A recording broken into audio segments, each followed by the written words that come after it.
गलत है।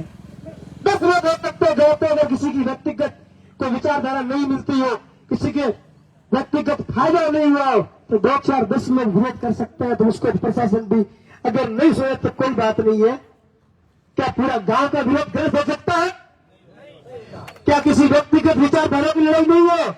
हमारे गांव की पुरानी भाग पत्रक संपदा जो नाड़ी थी, जल स्रोत था, उनको इन्होंने ध्वस्त करने का, उपलब्धि करने का कार्य किया है। एक बात मैं आपको बताना चाहूंगा, ये जो तारबंदी बनी हुई है उससे जस्ट 40 मीटर पर सरकार की सबसे बड़ी संपत्ति सीनियर सेकेंडरी स्कूल बनी हुई है। 350 की स्ट्रेंथ है। उस तारबंदी के अंदर 3 फेज करंट सप्लाई करते हैं। ये भी आपको पता है कि नहीं है? हमारे पास इको इंडिया पड़ी है, जो मनरेगा की वो लेबर तथाकथित लोगों को बना के रखा है, उनकी हमारे पास इको इंडिया की पड़ी है। उनके अंदर कहते हैं झटका चालू कर। क्या ये गांव के छोटे छोटे नन्हे मुन्ने बच्चों के लिए घातक नहीं बन सकता है? क्या ये प्रशासन को हमने सूचित नहीं किया है? लेकिन फिर भी जिस प्रकार से ये प्रशासन कुंभकर्ण की दिन सोया हुआ है, मैं एसडीएम साहब को, तहसीलदार साहब को और पीडीओ साहब को निवेदन करता हूं, 1-2 घंटे के अंदर इस धरना स्थल पर पहुंचकर आप हमारे साथ वार्तालाप कीजिए।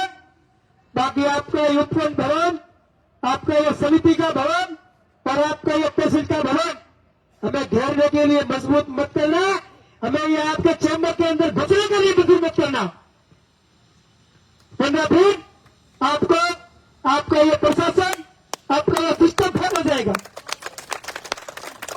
मैं निवेदन कर रहा हूं, धरनावास के लोग सदियों से बहुत शांत सरल रहे हैं। जिस भी समाज के लोग इस गांव के अंदर निराश्रित है, बहुत सरल और भाईचारे और आपसी तालमेल के साथ रहने वाले लोग हैं। इनको उग्रता पर आंदोलन के लिए मजबूर मत करना। आज से हम 3 लोग धरने पर बैठे हैं, भूख हड़ताल पर 3 लोग बैठेंगे। इसकी तमाम जवाबदारी इस प्रशासन की रहेगी। 3 लोग को आज भूख हड़ताल पर बैठ रहे हैं। मैं तो एसडीएम साहब से निवेदन कर रहा हूं, आप इस उपखंड के धनी है, इस जनता के धनी है, सरकार के नुमाइंदे बनकर बैठे हैं। आपको भी सोचना चाहिए कि पिछले 5 दिन से लोग यहां बैठे हैं तो कुछ वास्तविक समस्या के लिए बैठे हैं। किसी के पास समय नहीं है। प्रवासी बंधु मुंबई से, पुणे से, हैदराबाद से, जहां से ये पता है कि उनको खर्चा नहीं आता है, ऐसे ही नहीं आए। मैं आप सबसे निवेदन कर रहा हूं, आप मजबूत बनकर बैठिए। ये प्रशासन तक कभी मारकर झुकेगा और प्रशासन को झुकना पड़ेगा।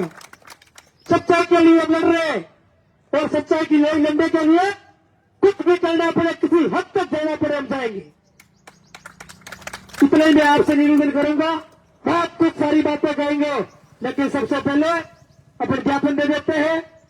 1 से 2 घंटा 2-2:30 बजे तक इंतजार करेंगे इस सरकार के नुमाइंदों का कि आप बाहर आकर हमारी सभी वार्तालाप हमारे से करें, हमारी बात सुने और हमारी बातों पर तुरंत प्रभाव से आप कार्रवाई करने का कष्ट करा रहे। जय हिंद, जय भारत।